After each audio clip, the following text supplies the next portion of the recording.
வணக்கம் உறவுகளே, நான் உங்கள் ஐயனார் துபாய் அபுதாபிலிருந்து. மதுரை மாவட்டம் வாடிப்பட்டி வட்டம் கச்சகட்டி கிராமத்தை சேர்ந்த சமூக ஆர்வலர் ஞானப்பிரகாசம் அவர்கள் மீது கொலவெறி தாக்குதல் நடத்த அந்த கயவர்களை உடனடியாக கைது செய்து தமிழ்நாடு அரசு அவர்களை உள்ளே போடணும். இவர்களை குண்டாசத்தில் உள்ளே போய் போடணும். இந்த மண்ணின் மீதும் மக்கள் மீதும் அக்கறை கொண்டு கல்குவாரிகள் பெருமிஷம் முடிஞ்சு போன பெருமிஷனில் இன்னமும் கல்லை வெட்டி அந்த கிராமத்தை பாழாப்படுத்திக்கிட்டு இருக்காங்க. அந்த மண்ணையும் மக்களையும் காப்பாற்றுறதுக்காக சமூக ஆர்வலர் ஞானப்பிரகாசன் அவர்கள் மும்முரமாக ஏற்கனவே நிறையா மனுகளை போட்டிருக்காரு. அரசு அதிகாரிகள் யாருமே கண்டுக்கிற மாட்டாங்க. ஆனால் சமூக விரோதிகள் அவர் மீது தாக்குதல் நடத்தி அவர் இப்போ பெரிய ஹாஸ்பிட்டலில் இருக்காப்புல.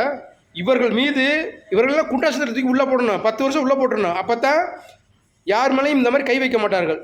உடனே நடவடிக்கைங்க ஐயா, தமிழ்நாடு முதலமைச்சர் ஐயா மு.க. ஸ்டாலின் அவர்களே, இவர்கள் மீது கடுமையான நடவடிக்கை எடுங்க.